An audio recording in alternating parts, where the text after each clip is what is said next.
Hey everybody, today we want to show you our two USB controllers that came in the mail today, and these were from a company called Epictronics. I saw them a lot on Facebook where they would show get a free NES controller, and usually that kind of stuff seems pretty spammy, so I don't do it. But I was reading the comments and people were saying, no, this is real, I have one, it works well. And after seeing it enough times, I decided, what the heck, let's take a look. And I was reading through some of the comments, and they're saying, well, you know, you could also get a Super Nintendo one instead. I've never seen that ad, but they put a link, and when I was looking at it, you could do them both if you just have the link. So I decided to get one of each and just see what I thought. And it took about almost a month for them to come. And I guess they shipped from China according to the package, and here they are today. We're going to take a look. Excited? Yeah. And comparison time, Pixel Dan. Yeah, we're going to do comparison time with the real controllers, just like Bennett's favorite toy reviewer, Pixel Dan. He's not. He shows off his toys. Well, that's what YouTube's about, showing off. We're showing off right now. Yeah. I know to be show off. Alright, so first let's just take a look at them. As you can see, it's very similar to a real original Super Nintendo controller. So okay, let's compare. So this is a normal Super Nintendo controller. The purple one is the purple. And this one is, you can see it doesn't have the Super Nintendo branding on it. And it's got the different color variation. The color variation is actually, it's funny, I always think of it being that color, but it was only that color for the Japanese one. So you can see it's actually a little more similar to the Super Famicom controller. It was?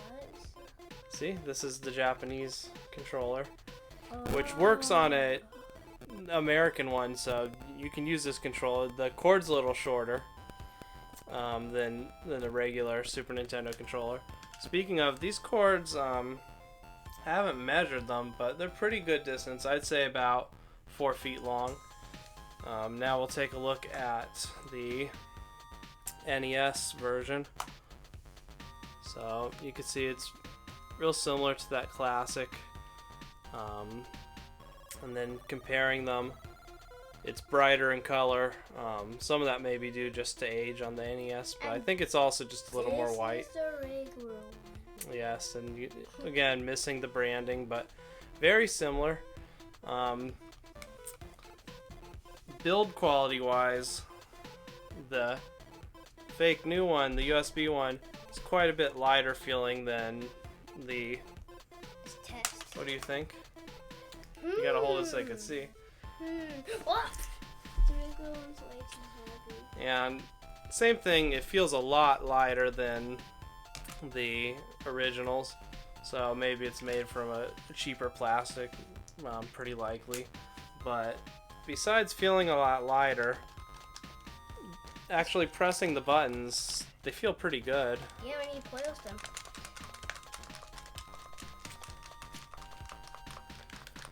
It feels pretty similar to the original controller. It's responsive, everything's nice and clicky. Same kind of start and select, push in. The directional pad feels good. The shoulder buttons don't stick or anything, they feel good.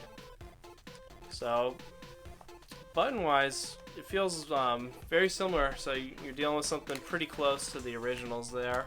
It feels awesome. Oh, and I'll just mention, these were free, but you do pay for shipping.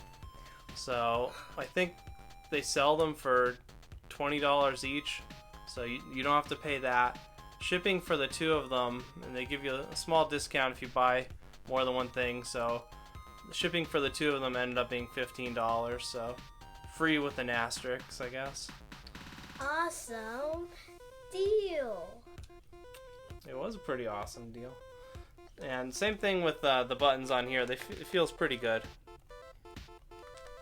So now let's test it with a couple ROMs on the on my MacBook and just see how it plays, button mapping wise and everything. Okay, so I don't usually play a lot of games on my Mac, or if I do, I like point and click adventures, but to test this I downloaded a couple emulators, and I'll probably put a few ROMs just to have fun, put some of my favorites. So right now we're going to try Nestopia, which I got. To use the gamepad you have to get emulator enhancer, so I got that, and I did the button mapping already, which was pretty easy. So let's test out Mike Tyson Punch Out. Oh yeah. Wait, how are you going to see it when I'm playing it though? Well, they could see it a little bit. It would be more for you to just tell them how it feels. Okay. You want to try it, or do you want me to start us out? Alright. Punch Out a Little Mac on it, right? Yeah, Little Mac. Why is it called Mike Tyson then? Why isn't it called Punch Out Little Mac? Because Mike Tyson was a big star at the time. Remember Mike Tyson? We watched some of his stuff. I remember. Well then, Alright, push start. Wait, but isn't the main character on here? He's the big boss. Push start. Alright, so start works fine. Go ahead, push it again. I have no idea how to play this. Just have to say. You push to the sides to dodge, back to kind of dodge, forward and punch to uppercut. How do I do punch? B, I think. There you go. So it's working pretty well. I don't see any lag or anything. But it's able to hit, like, what's his name? Glassjaw Joe. So dodge when he turns colorful to the side, and then just do uppercuts on him. Oh, you're a little tired out though, look out. There you go, now wail on him, there you go. And how's it feel in your hands? Awesome. And so I actually tested it a little bit when I was setting this up too, and it felt good. Despite the lightweight feel, it feels like it's a good quality.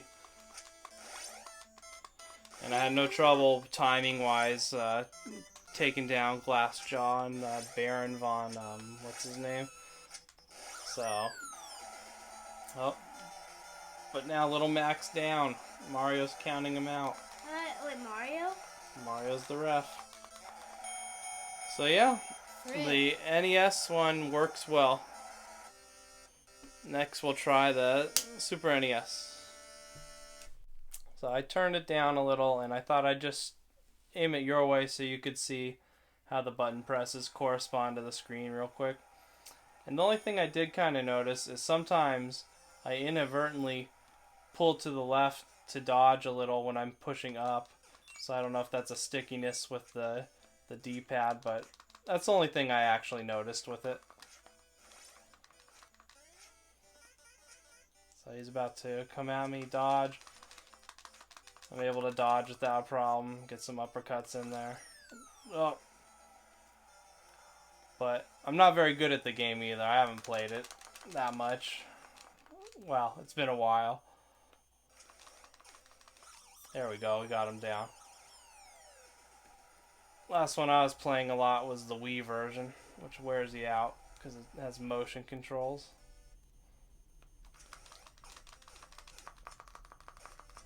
See, I'm not meaning to pull back to the side on those. I'm just trying to stay up and uppercut them, but it kind of pulls. That's the only kind of weird thing I noticed while testing it out.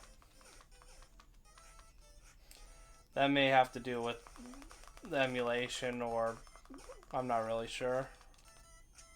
I'd have to test it on more games to get a full understanding.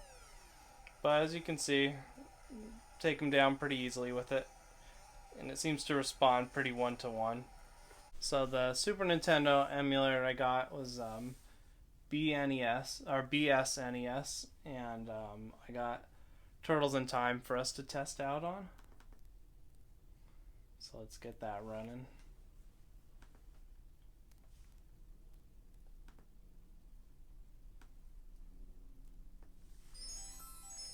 try it out. Yeah. Of course, this is a classic. Let's scoot a little closer. So you're anxious to start. Starts up right away. And it didn't take much to get these button mapped. It's pretty easy. Now I just have to get second ones so we could hook both of them up for two-player fun. And I'll be interested to figure out what other devices I could use these on.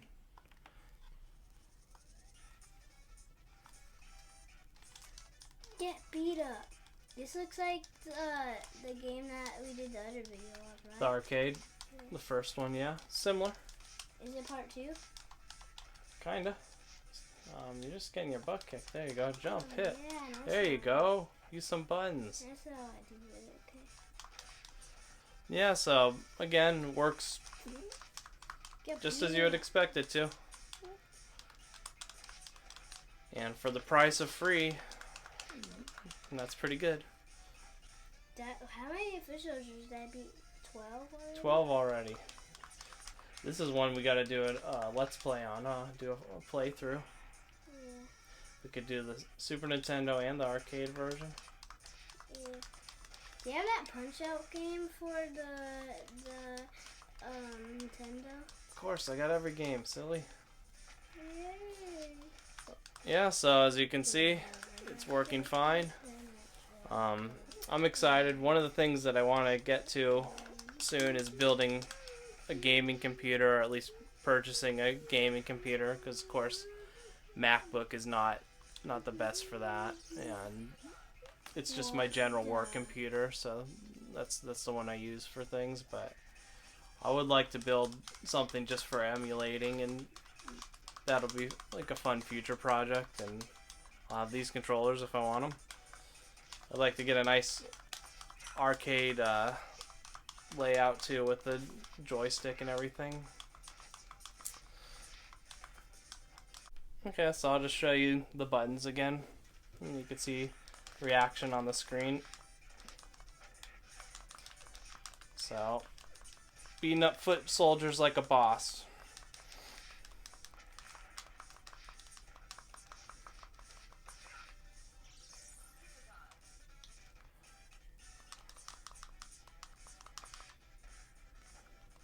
Yeah, everything works just how you'd want it to. Oh, I need to beat back to stock. You want to beat stock fly? Yeah. There you I go. don't care about showing the buttons now. Alright. So you saw the wonderful games. So now the video's over. Overall, I'd say these are good. I mean, they do feel kind of light, but they don't feel that cheap or anything. Like, doesn't seem like they're gonna break too easily. They feel, even though they're light, they're solid. If I do Chris Cop applesauce, I just... You disappear. Yeah.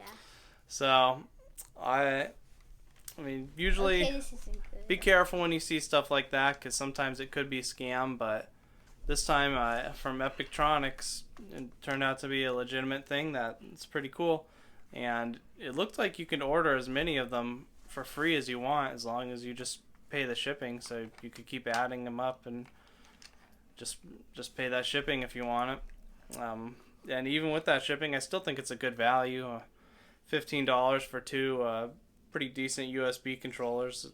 Hey, Not bad. Hey, Daddy, we need to get other controller of this one so we can do 2-player on Ninja Turtles. All right. The end. Bye.